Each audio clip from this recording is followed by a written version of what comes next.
وشر الأمور محدثاتها وكل محدثة بدعة وكل بدعة ضلالة وكل ضلالة في النار.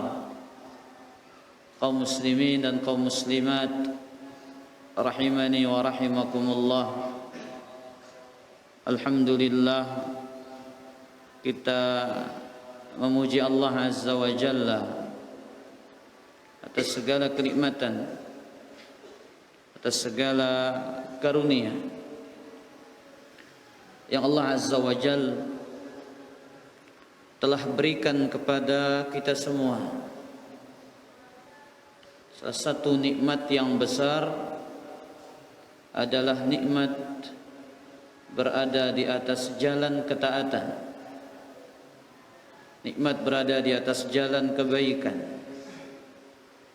Salah satu jalan kebaikan itu adalah ilmu.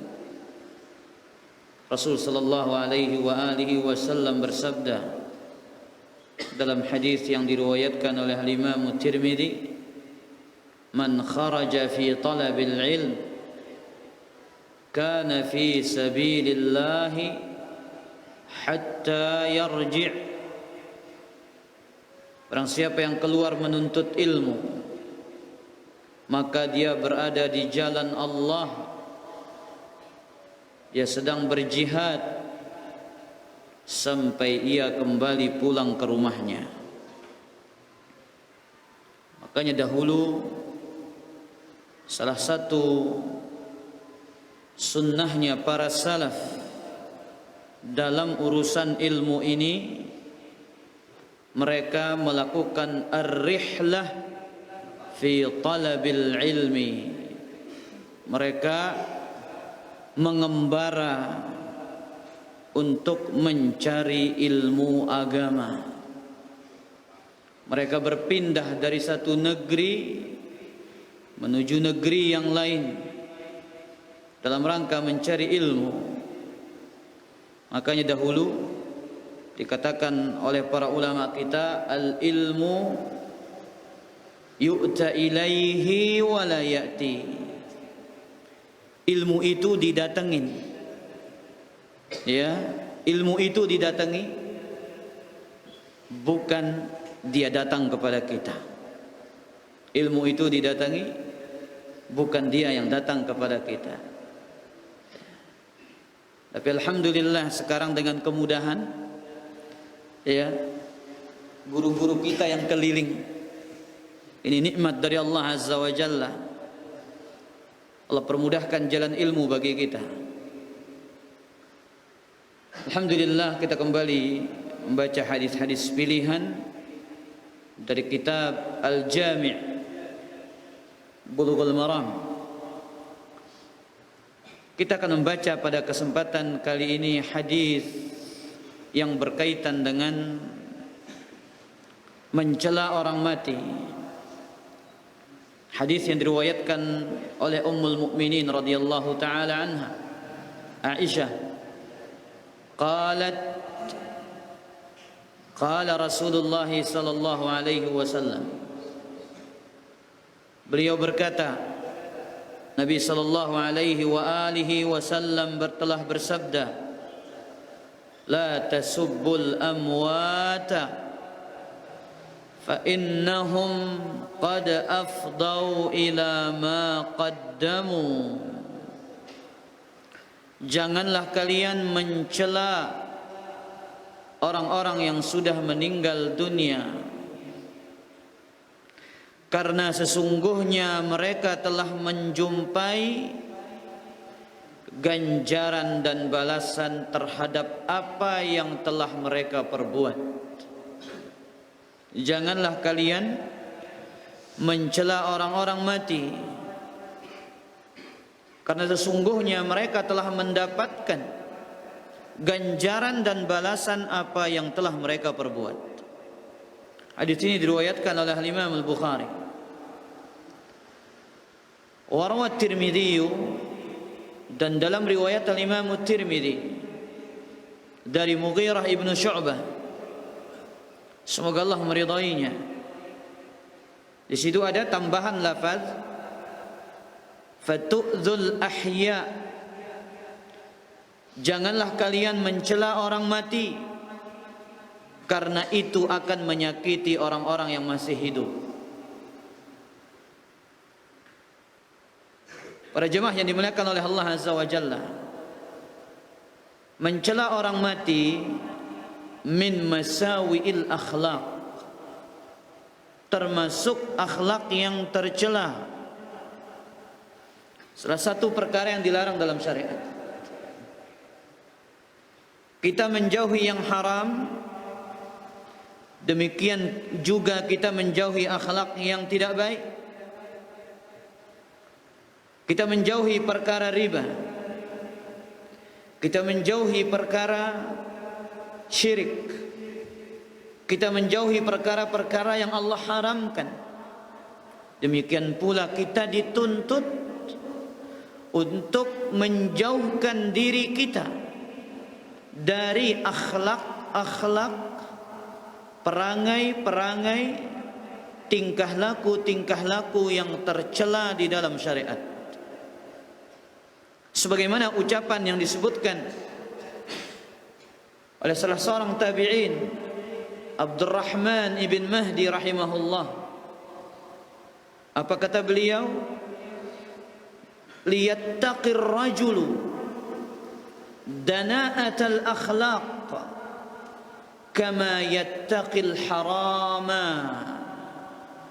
Liyattaqir rajul dana'atal akhlaq. Seseorang ia berusaha menjauhkan dirinya dari akhlak yang tercela, dari perangai yang tidak baik. Kama yattaqil haram, sebagaimana ia berusaha menjauhi perkara-perkara yang haram.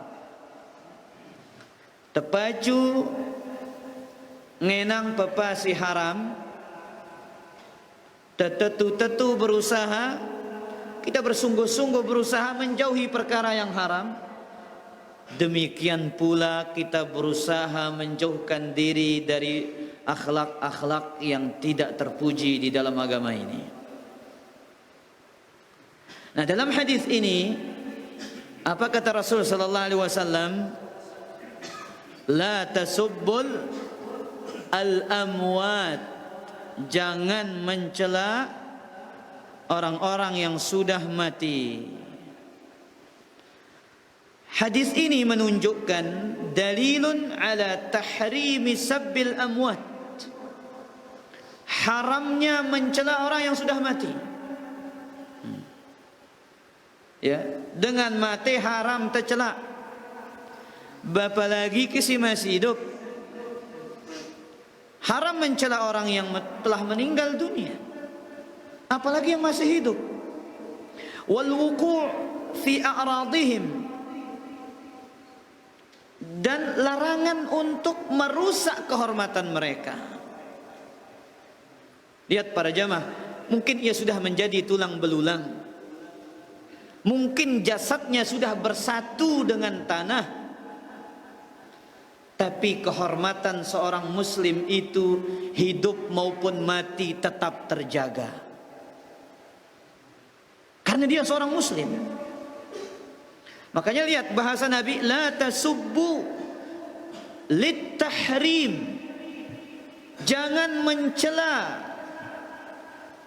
Dalam kaidah fikih itu al-aslu fin nahi at-tahrim, hukum asal larangan dalam syariat itu adalah haram, menunjukkan pengharaman.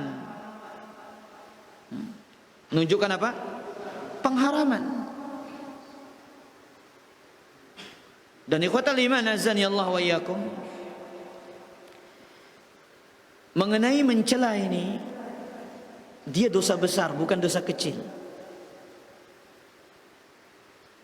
Mencela seorang mukmin hidup ataupun mati adalah apa?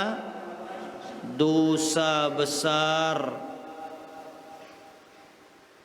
Lihat sabda Nabi sallallahu alaihi wa alihi wasallam, Hadis riwayat Imam Al-Bukhari dan Imam Muslim dari Abdullah Ibnu Umar radhiyallahu taala anhu, Nabi sallallahu alaihi wasallam bersabda, "Sibabul muslim fusuq." Mencela seorang muslim itu adalah kefasikan.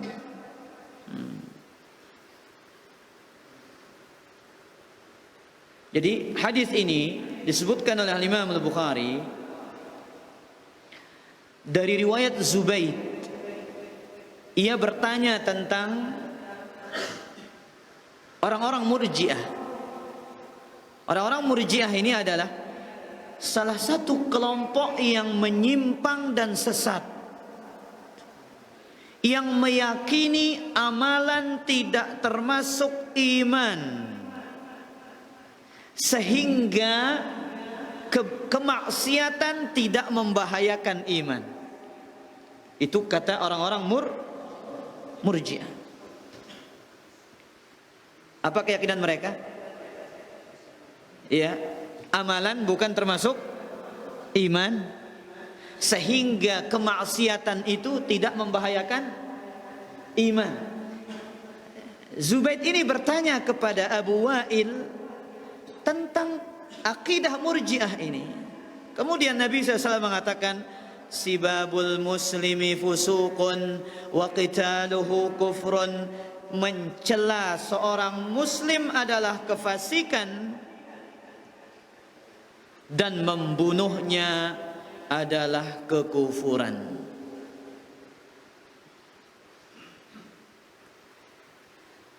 Lihat, Nabi menyebut kefasikan, menunjukkan itu adalah apa? Kabiratun min kabairidz dzunub, salah satu dosa besar.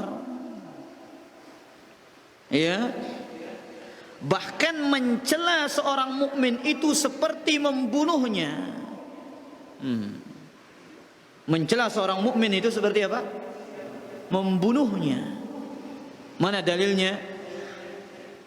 Sabda Nabi sallallahu alaihi wasallam dalam hadis Bukhari dari Thabit ibn Dhahhak dari Nabi sallallahu alaihi wasallam, "Wa la'nul mu'mini ka qatlihi." Melaknat, mencela orang-orang beriman itu seperti membunuhnya. "Wa man rama mu'minan bi kufrin fahuwa kaqatlihi." Barang siapa yang menuduh seorang mukmin dengan kekufuran, saya nuduh batur kafir, maka itu seperti membunuhnya. Tapi dakwah ini dikatakan, kadang dakwah kita ini dituduh apa? Mudah mengkafirkan. Tapi ini tuduhan dusta. Dakwah ini sangat hati-hati dalam urusan mengkafirkan. Cuman dalil itu ada dua para jamaah. Ada dalil yang menghukumi suatu amalan itu kekufuran secara umum, takfirul am, mengkafirkan secara umum. Dan inilah metode dalil. Mana yang dikafirkan oleh dalil, itulah yang disampaikan. Tapi urusan takfirul muayyan ini banyak syarat dan ada mawani', penghalang-penghalang yang harus ditiadakan dari orang yang dituduh kafir itu. Tapi kalau dakwah ini dituduh cepat mengkafirkan, memvonis orang masuk neraka, enggak. Cuman salah faham ketika kalau dibacakan hadis apa para jamaah? Wa kullu bid'atin dhalalah wa kullu dhalalatin setiap bid'ah itu adalah kesesatan. Setiap kesesatan itu di neraka. Paranoid di neraka kan? Kita dikatakan masuk neraka. Hadis itu hadis ancaman. Ya. Seperti pelaku riba. dan pelaku-pelaku dosa yang lain, semuanya diancam oleh dalil. Ya, ancaman apa? Ancaman neraka bagi siapa? Bagi orang-orang yang melakukan perkara bidah itu dalam hadis itu. Saking indahnya agama ini, kita kembali para jamaah. Kita kembali mengenai mencela. Binatang pun dilarang dicela di dalam agama kita ini. Antum bayangkan, apalagi seorang muslim, binatang saja dilarang dicela. Ya. Sebagaimana dalam hadis Muslim dari Abu Barzah Al-Aslami radhiyallahu anhu. Ya, beliau mengatakan ketika ada seorang budak wanita di atas seekor onta. Ya. Di atas onta itu ada barang-barang Nabi SAW. Dan jalan di atas pegunungan itu sempit. Ya. Apa yang terjadi? Faqalat hal Allahumma al'anha. Kata wanita ini, dia jengkel kepada onta itu karena lambat. Apa katanya? Hai onta, cepat kamu jalan, katanya. Ya Allah, laknat onta ini, katanya. Apa kata Nabi SAW mendengar itu? La tusahibna naqatun 'alaiha la'natun. Onta yang dilaknat itu tidak boleh menemani kita. Onta yang dilaknat itu tidak boleh menemani kita. Sebagai apa? Singgungan kepada wanita yang menunggangi onta itu. Subhanallah. Ini indahnya agama Islam. Kadang juga para jamaah kita suka mencela apa? Mencela ayam jantan. Soalnya ya gira ngongkong. Karena mai petinduk ta ngongkong ya para jamaah. Gedak kita pandar tentah ya. Ya kadang kita cela, kita caci, sumpah ya. Kata Nabi SAW, la tasubbud dik, janganlah kalian mencela ayam jantan, fa innahu yuqidhu lis-salah, karena ia membangunkan orang salat. Para jamaah, ya, jangan mencela apa? Ayam jantan, karena ia membangunkan orang salat. Kemudian juga kita dilarang mencela apa? Mencela angin. Kadang angin bertiup kencang, kita jengkel. Apalagi mungkin tanaman kita apa? Sawah kita ini bagus para jamaah. Akhirnya keluarlah sumpah serapah. Apa bahasa Sasaknya? Oh, sumpah sena. Ya, sumpah sena. Ya, sumpah serapah. Lihat kata Rasul SAW dalam hadis Tirmidzi, la tasubbur rih. Jangan kalian apa? Mencela angin. Fa idza ra'aitum minha mimma takrahun. Kalau kalian melihat sesuatu yang kalian benci dari angin itu, kita disuruh membaca apa? Doa, bukan celaan.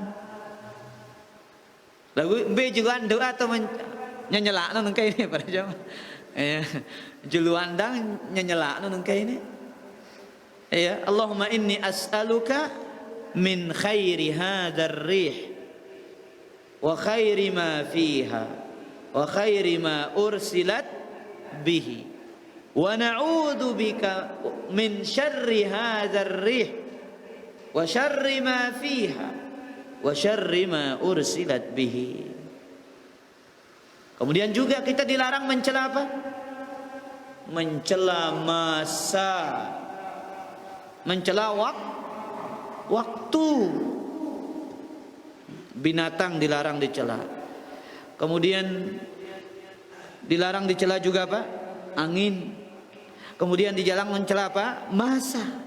Kata Nabi SAW dalam hadis Muslim dari hadis Abu Hurairah, la tasubbud dahra, janganlah kalian mencela masa dan waktu, fa innallaha huwad dahru, karena Allah Azza wa Jalla yang mengatur masa itu.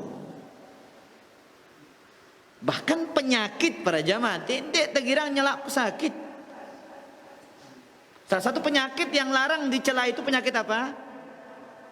Penyakit demam. Penyakit demam, benengan, telir nyet. Ya, ini dilarang dicela. Sebagaimana dalam hadis Jabir riwayat Imam Muslim, kata Nabi sallallahu alaihi wasallam, ketika Nabi sallallahu alaihi wasallam menjenguk Ummus Sa'ib atau Ummul Musayyab, kemudian apa kata Nabi? Malaki ya Ummus Sa'ib tuzafzifina, wahai Ummus Sa'ib, kenapa ini engkau gemetar? Kan penggerger. Apa jawaban Ummus Sa'ib? Al-humma la barakallahu fiha, katanya. Saya sedang sakit demam. Semoga Allah tidak memberkahi penyakit ini. Darak jawab mai idapna. Darak jawab bagus sakit ini. Qala la tasubbil humma, jangan engkau mencela penyakit demam. Fa innaha tuzhibu khataya bani Adam kama yuzhibul qira khabathal hadid. Jangan kau mencela demam, karena penyakit demam itu akan menggugurkan dosa sebagaimana tungku api itu menghilangkan karat-karat besi. Baik, kita kembali. Haram hukumnya apa? Mencela orang yang mati. Kemudian poin kedua, wa qad istadalla bil hadithi min man'i sabbil amwati mutlaqan sawa'an akana al mayyit musliman aw kafiran adlan am fasiqan binaan ala anna al al lil istighraq. Hadis ini adalah dalil tidak boleh mencela orang mati secara mutlak. Entah yang mati itu seorang muslim, entah yang mati itu orang kafir, entah yang mati itu orang yang taat, entah yang mati itu orang fasik. Kenapa? Kata al-amwat, alif dan lam dalam hadis itu menunjukkan lil istighraq, mencakup seluruh orang yang mati. Nah, ini pendapat yang pertama, mutlak, ya tekanggo nyela dengan mati. Dia muslimkah, dia kafirkah, dia ahli taatkah, ataukah seorang yang fasik. Wa qala akharun, sebagian ulama mengatakan innal haditha mukhtassun bi amwatil muslimin. Hadis ini khusus untuk orang-orang yang mati dari kalangan siapa? Orang-orang Islam. Kenapa? Alif lam pada kata al-amwat ahdiyah walaysat istighraqiyah. Maksudnya di situ siapa? Ahdiyah, orang-orang tertentu. Yaitu siapa? Orang-orang Islam, bukan mencakup keseluruhan.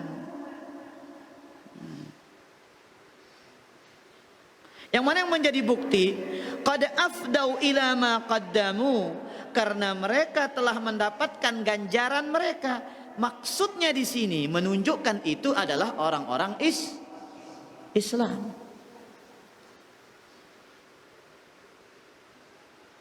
Taib. Ulama yang lain mengatakan, kelompok yang ketiga mengatakan wa dhahaba fariqun tsalits ila tafsil fil mas'alah. Oh enggak katanya. Pertama, kedua ini salah. Dibantah. Perincikan lagi katanya. Apa kata mereka? Wa huwa anna amwatal kuffari yajuzu dzikru masawiihim bi syartin alla yata'adza bihi qaribuhul hayyul muslim. Ulama kelompok yang ketiga mengatakan, orang mati dalam keadaan kafir itu boleh disebutkan kejelekan mereka selama kerabatnya yang masih hidup itu tidak tersakiti.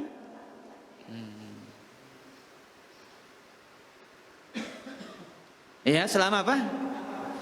Kerabatnya yang hidup itu tidak tersakiti. Fa in kana la yata'adza bi sabbihi ahadun aw kana al-kafiru mu'dhiyan lil muslimina muta'arridan li hurumatihim fala mani'a min sabbihi. Katanya, adapun apabila tidak ada yang tersakiti dari kerabatnya, atau orang kafir ini suka menyakiti orang-orang Islam. Kalau orang kafir yang mati ini suka menyakiti orang-orang Islam ini, boleh apa? Disebutkan kejelekan-kejelekannya dan boleh dicel. Mana contohnya? Fir'aun. Oke. Lewat Al-Quran sebotang ada ngaranna. Celaan atau sanjungan para jamaah? Celaan. Tokoh-tokoh kemusyrikan. Abu Jahal, Ubay bin Khalaf, Uqbah bin Abi Mu'ayyid, dan Abu Lahab. Ini tokoh-tokoh yang apa? Yang luar biasa gangguannya kepada orang-orang Islam. Nah, ini jadi hujjah para ulama yang ketiga ini mengatakan, kalau orang-orang kafir ini yang suka menyakiti ini boleh apa? Disebutkan kejelekan dan dicela dia. Makanya lihat, ada surat khusus tabbat yada abi lahabin wa tab, celaka. Lihat. Baik. Kemudian wa ammal muslim fala yajuzu sabbuhu wal wuqu'u fi 'irdihi li'anna lahu hurmah wa hadha min babil ghibah. Subhanallah. Adapun seorang muslim tidak boleh dicela dan menyentuh, merusak kehormatannya. Kenapa? Ia memiliki kehormatan. Abu Hirzi, mana lebih besar kehormatan seorang muslim atau Ka'bah?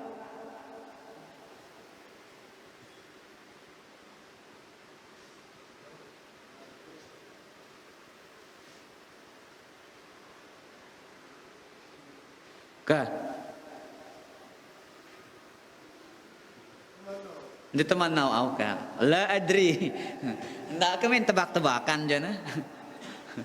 Oh, la adri. Abu Faris orang muslim. Kenapa? Oh, karena darahnya tidak halal. Kan sekedar mencela. Ucapan Abdullah bin Abbas, apa kata beliau? Menukilkan ucapan Nabi sallallahu alaihi wasallam ketika Nabi memandang kepada Ka'bah. Apa kata Nabi sallallahu alaihi wasallam? Ma a'zamaki wa ma a'zama hurmataki. Wahai Ka'bah, sungguh agung dirimu dan betapa agungnya kehormatanmu. Walakinnal mu'min a'zamu 'indallahi hurmatan minki. Akan tetapi di sisi Allah kehormatan orang beriman itu lebih besar daripada kehormatanmu. Lihat, besarnya kehormatan siapa? Seorang muslim. Kemudian illa idza kana fasiqan wa dhaharat maslahatun rajihatun fi sabbihi, kecuali ia seorang muslim yang fasik,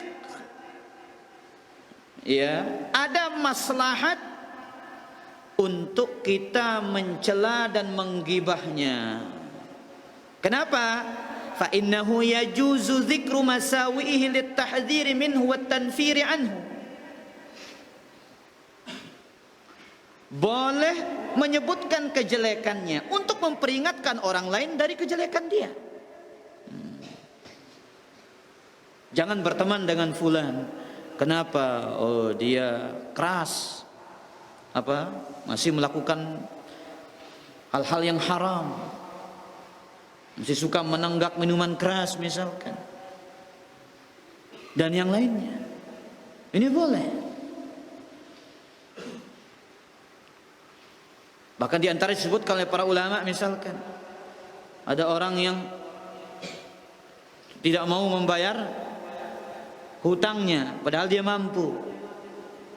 Ya, ini boleh. Oh, jangan ngasih dia minjam. Kenapa? Ampan lolat katanya. Ya, sulit bayar hutangnya. Ini boleh. Makanya Imam An-Nawawi rahimahullah, beliau menyebutkan ada 6 keadaan boleh seseorang menggibah, menyebutkan kejelekan. Ini bagian dari mencela. 1, kata Imam An-Nawawi, i'lam anna al-ghibata wa in kanat muharramah fa innaha tubahu fi ahwal. Ketahuilah, ghibah itu hukumnya haram tapi diperbolehkan dalam beberapa kondisi. 1, at-tazallum. Apa nama tazallum?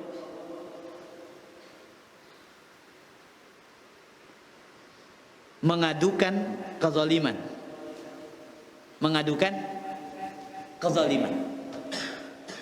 Fayajuzu lil mazlumi an yatazallama ila as-sultani wal qadi fayadhkuru anna fulanan zalamani. Boleh bagi orang yang terzalimi, ia datang kepada pemerintah, penguasa, hakim, qadi, kemudian dia katakan si fulan telah menzalimi saya. Sebut namanya boleh, tidak ada masalah. Mengadukan apa?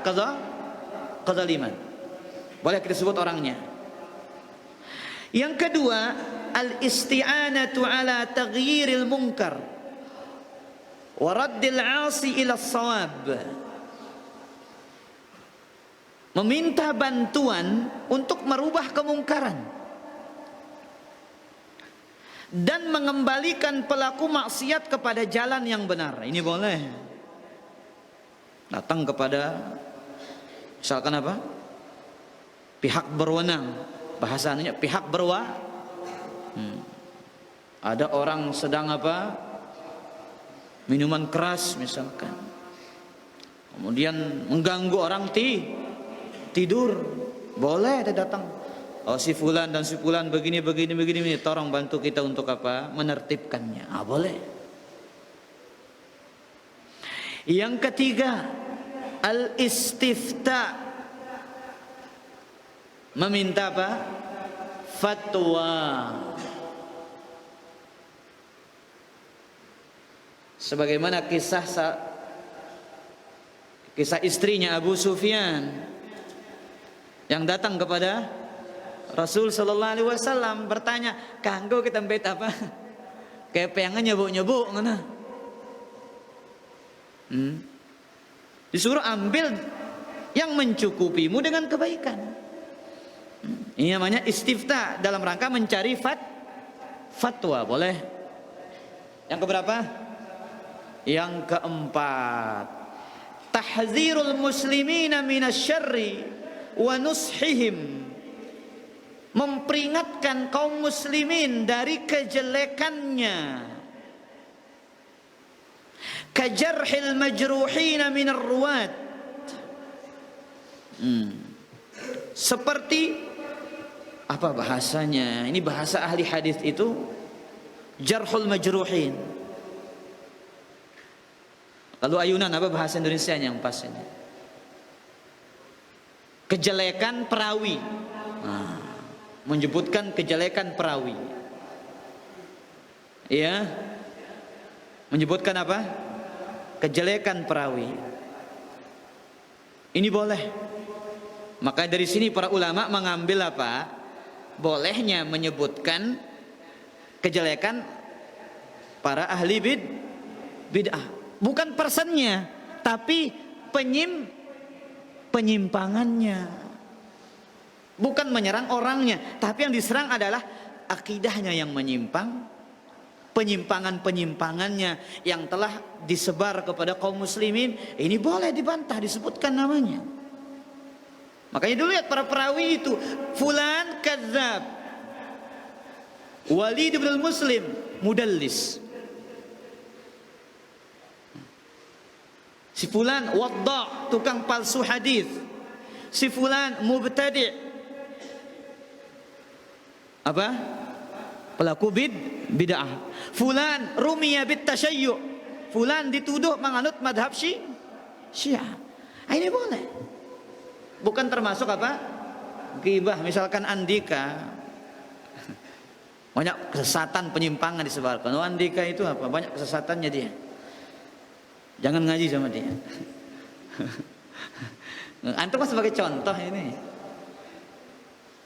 Waliyadzubillah. Taib.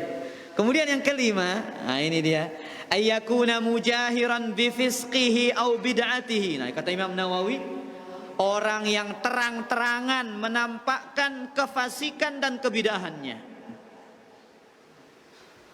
Terang-terang gawe fasik dan bidah. Fayajuzu dzikruhu bima yujahiru bih. Boleh disebutkan dengan apa yang ia tampakkan. Wa yahrumu dzikruhu bi ghairihi minal uyub. Adapun kekurangan-kekurangan yang lain itu jangan ditambah tambah. Yang terakhir, nah ini dia, at-ta'rif, dalam rangka memperkenalkan seseorang yang ia tidak dikenal kecuali dengan celaan itu.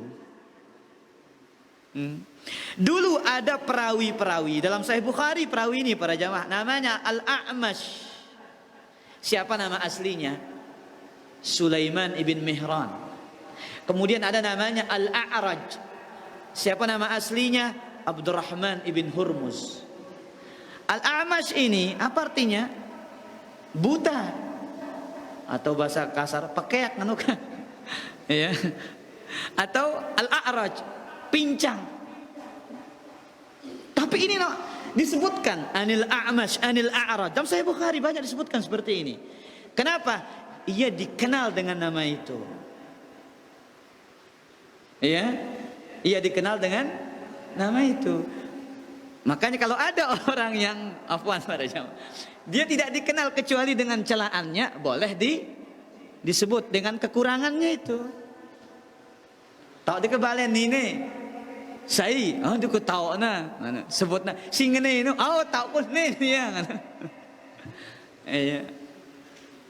Ini boleh hanya dalam rangka mimbabit ta'rif, dalam rangka memperkenalkan. Baik, kita lanjut poin berikutnya. Azan? La ilaha illallah. Oke, azan dulu para jemaah. Azan dulu.